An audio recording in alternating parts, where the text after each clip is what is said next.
Salut à tous et très heureux de vous retrouver dans cette nouvelle vidéo où on va analyser la deuxième journée de Ligue des Champions, les matchs de mardi 13 septembre. Si vous aimez ces vidéos, n'oubliez pas de mettre un maximum de pouces bleus et de vous abonner à cette chaîne YouTube. Donc les amis, on repart sur une nouvelle semaine, ça commence dès mardi soir avec la Ligue des Champions. Juste avant, je rappelle que vous pouvez rejoindre le canal Telegram dans la description ou dans les commentaires. Il y aura d'autres pronostics qui seront envoyés là-bas, notamment sur jeudi, l'Europa League et également sur les matchs de mercredi en Ligue des Champions. Donc dans ces vidéos-là, je le rappelle encore les amis, on va pas parier sur tous les matchs, c'est évident, mais je préfère le répéter. Voilà, on vous partage nos meilleurs avis sur chaque match et après nous de notre côté, on fait une sélection et on ne prend que ceux qui nous semblent les plus intéressants, les plus valus.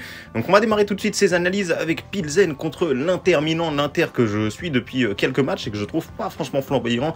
Ce week-end, ils sont tombés sur une solide équipe du Torino qui aurait pu ouvrir le score à plusieurs reprises. Les amis, ils ont fait un très bon match, le Torino, et ils se font piéger à la fin dans les dernières minutes. L'Inter qui trouve la faille. Néanmoins, ça respire pas vraiment la confiance. Juste avant, l'Inter restait sur deux défaites contre l'AC Milan et contre le Bayern.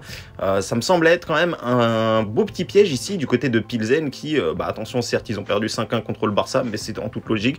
Cette fois, à domicile, ça sera plus compliqué. L'Inter est un adversaire moins fort et il suffirait qu'ils ouvrent le score pour qu'on assiste, pourquoi pas, à une belle surprise.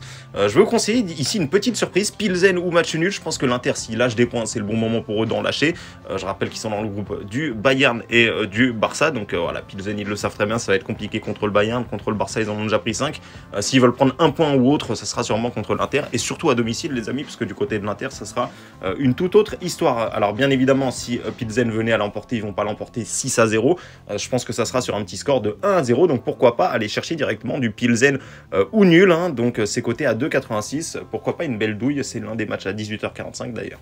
On va passer maintenant au match Sporting Tottenham, les amis, une belle équipe de Sporting que je vous avais pronostiqué gagnant lors de leur premier match à Francfort. Ils ont gagné non seulement, et en plus de ça, ils ont gagné avec la manière, les amis. Gagner 3-0 à Francfort, c'est pas forcément chose simple, surtout quand on est le Sporting. Donc vraiment, le Sporting qui démarre très bien, Marseille qui est troisième avec 0 points, Francfort aussi, donc c'est peut-être le moment pour le Sporting de faire carton plein. Là, ils vont être à domicile contre Tottenham. Je serais pas surpris, les amis, que ça soit un match très équilibré. Tottenham, attention, certes, ils ont un meilleur effectif, ils tournent bien, mais attention, là, le Sporting, ils ont déjà pris une victoire en Ligue des Champions, plutôt compliqué du côté de Francfort. Cette fois, ils seront à domicile, donc pourquoi pas une surprise également ici, une petite victoire 1-0 du Sporting Lisbonne. Et pour ceux qui veulent un peu plus sécuriser, Sporting ou nul qui est coté à 1,79. Je serais vraiment pas surpris puisque Tottenham, honnêtement, voilà, je les vois jouer. Certes, ils ont gagné 2-0 contre Marseille ici, mais attention, Marseille, il y avait eu un rouge. Sans ça, il y avait toujours 0-0. Donc attention, Tottenham, c'est pas non plus. Personnellement, je suis pas sûr qu'ils vont finir premier de ce groupe-là. À voir, à mon avis, ça va être un groupe vraiment très très serré. On passe maintenant au match Bayer-Leverkusen contre Atlético de Madrid, et l'Atlético qui a gagné dans un match assez spectaculaire contre Porto ici. On avait encaissé d'ailleurs, les amis, on avait parié sur ce match-là, et sachez que c'est incroyable ce qui s'est passé. Il y a eu 3 buts dans le temps additionnel.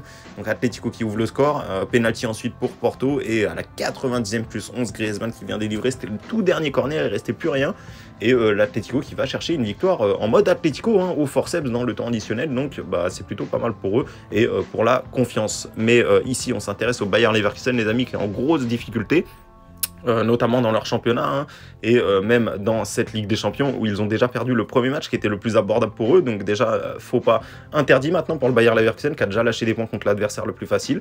Et ici à domicile, je ne serais pas surpris que ça tourne d'un côté comme de l'autre. Je vais quand même vous proposer une petite victoire du Bayer Leverkusen. Pourquoi? Parce qu'ils sont à domicile et parce que je pense qu'ils vont finir par se réveiller à un moment donné. C'est quand même une équipe qui joue vite, qui joue au ballon, qui quand ils sont concentrés peuvent faire de sacrés exploits.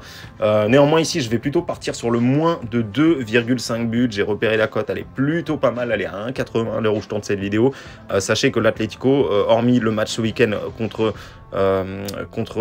Celta Vigo, et bien tous leurs matchs depuis le début de la saison, ça a fini avec moins de 3,5 buts, les amis. Donc c'est plutôt une équipe qui repart sur les bases de la saison passée, plutôt défensif. Le Bayer Leverkusen, c'est une équipe offensive, mais sur un match de Ligue des Champions, je suis pas sûr qu'ils vont ouvrir autant le jeu, et je m'attends à un duel un petit peu tactique là-dessus, 1 ou 1-0 d'un côté ou de l'autre. Mais en tout cas, voilà, le moins de 2,5 buts est coté à 1,80, c'est plutôt pas mal, ça va défendre sec des deux côtés, je pense. Et l'équipe qui ouvrira le score aura de grandes chances de remporter ce match-là, tout simplement, les amis. Donc vous l'avez compris, victoire de Bayer Leverkusen, c'est mon avis, et en pronostic, je vous conseille le moins de 2,5 buts qui est coté à 1,80. Le gros choc de cette soirée maintenant, le Bayern-Barça, ça va être intéressant, les retrouvailles de Lewandowski face à son ancien club, le Bayern Munich.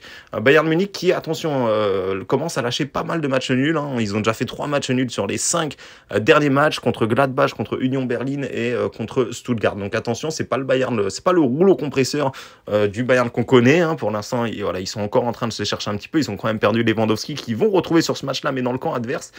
Donc ça va être intéressant, les amis. Le Barça, par contre, de l'autre côté, ça déroule, ça envoie très très fort, les amis. Ils sont sur 4 victoires et 4 victoires par plus de 3 buts d'écart, les amis. Donc c'est vraiment intéressant. Et en plus de ça, il y a eu quand même des victoires assez difficiles, comme là, notamment du côté de FC Séville. On le sait, le Bayern, c'est un petit peu, c'est leur victime préférée, le Barça, tout simplement. Hein. Le Bayern qui réussit très très bien, mais attention, cette fois, il n'y a plus Lewandowski. Maintenant, il y a Sadio Mané, ça a un petit peu changé. Le Bayern, je ne serais pas surpris que le Barça fasse un petit coup. Je les vois bien planter un petit but là-dedans.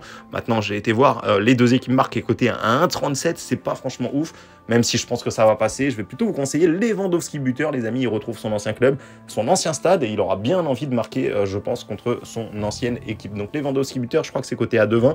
C'est plutôt pas mal, parce que comme vous le voyez, je voulais vous proposer les deux équipes marques, mais bon, à 1,37, franchement, ça vaut pas le coup de prendre ce risque-là.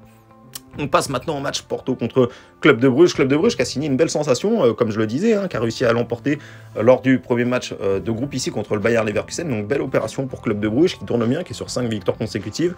Porto de leur côté, j'ai trouvé qu'ils ont fait un bon match du côté de l'Atlético. Ils n'ont pas eu de chance, ils n'ont pas été récompensés. Arbitrage un petit peu bizarre vers la fin, mais en tout cas ils ont fait un bon match et ça me laisse penser qu'ils sont en mesure de remporter cette confrontation contre Bruges à domicile. Franchement, Porto, ça me semble quand même largement meilleur. L'effectif est plus fort à domicile, ça devrait pas lâcher de points et comme vous le voyez, les amis, ils ont déjà perdu le premier match, même s'ils étaient tout près de faire un match nul. Donc réaction obligatoire et immédiate, les amis. Je vous donne 2-0 pour Porto qui est coté à 1,41 en sec. On passe maintenant au match Liverpool contre l'Ajax, une équipe de Liverpool qui eux aussi traîne un petit peu en ce début de saison. Ils sont un peu dans la difficulté, même pas mal quand même. Et là, ils vont enchaîner 2 matchs de Ligue des Champions consécutifs, car vous le savez, hein, les matchs anglais ont été reportés ce week-end. Donc est-ce que c'est une bonne chose ou pas, le fait que Liverpool n'ait pas joué ce week-end, parce que forcément ils sont moins en rythme, mais niveau du repos, ça devrait aller. Du côté de l'Ajax, c'est sur 5 victoires consécutives. On pensait justement que peut-être les Rangers pouvaient faire un petit coup du côté de l'Ajax, et il n'en est rien. L'Ajax a largement remporté ce match. C'est une équipe de l'Ajax qui a quand même pas mal renouvelé son effectif par rapport à la saison passée. Il y a eu beaucoup de départs, mais on le voit, ça continue à dérouler, ça continue à bien jouer, et c'est sur 5 victoires consécutives. Donc méfiance, grosse méfiance du côté de Liverpool. Liverpool qui joue pas bien, Liverpool qui laisse filer des points en ce début de saison, mais Liverpool qui a déjà perdu 4-1 le match aller, donc il faut une réaction immédiate du côté de Anfield. On le sait, Liverpool ne perd que très rarement du côté de Anfield, et encore moins en Ligue des Champions, mais l'Ajax c'est quand même un sacré morceau, les amis. Donc je serais pas surpris que l'Ajax nous plante au moins un but. Ajax marque un but, c'est coté à 1,42. Je pense que c'est plutôt intéressant sur ce match-là. On va avoir un match à but, je pense. Et Liverpool est quand même dans l'obligation de gagner. Ils ont quand même un effectif meilleur. Et surtout, ils sont à domicile, soutenus par Anfield. Donc, je vais vous donner Liverpool en score exact qui l'emporte 3-1. Mais en pronostic, je vous conseille un but de l'Ajax. Ajax marque au moins un but, côté à 1,42, tout simplement. On passe au dernier match de cette journée de mardi avec un beau Marseille-Francfort. Marseille qui est déjà dans l'obligation de réagir après leur défaite contre Tottenham. Au niveau du championnat, ça déroule super bien pour les Marseillais qui sont sur 5 victoires consécutives, qui l'ont encore emporté contre Lille. Franchement, je ne pense pas qu'ils gagneraient ici. Mais ils ont gagné le deuxième but qui était d'ailleurs un petit peu bizarre. Mais bon, en tout cas, ça c'est autre chose. Et Marseille, les amis, qui en Ligue des Champions, doit absolument gagner. De l'autre côté, il y a la confrontation Sporting-Tottenham. Alors bien évidemment, pour Francfort, c'est aussi impératif de prendre des points s'ils veulent se qualifier. Mais très honnêtement, les amis, malgré tout ce qu'on peut dire, je pense que Marseille, c'est peut-être le match le plus abordable pour eux. Quand je vois comment le Sporting ça a joué lors du dernier match et Francfort comment ça a joué, je pense que vraiment pour Marseille, c'est l'adversaire idéal pour prendre les 3 points. Clairement, s'ils ne prennent pas les 3 points sur ce match-là, je pense que la qualification en Ligue des Champions en 8e va être très compromise. Donc ici, les Marseillais n'ont pas le droit de faire un faux pas. Francfort, en plus de ça, en ce moment, ils sont un petit peu dans le doute, les amis. Ils restent sur 2 défaites consécutives.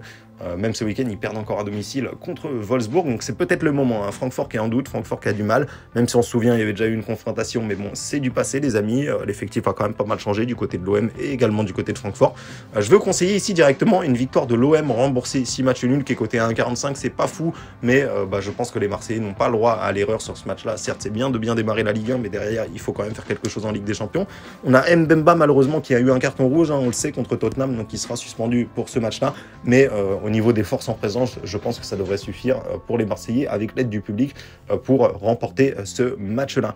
Donc voilà les amis, on a analysé tous les matchs de ce mardi en Ligue des Champions. C'est la deuxième journée. J'espère que cette vidéo vous a plu. J'espère qu'elle va vous permettre, qu'elle va vous aider dans vos pronostics. Et encore une fois, je vous donne rendez-vous sur le canal Telegram si vous voulez suivre davantage de pronostics de ma part.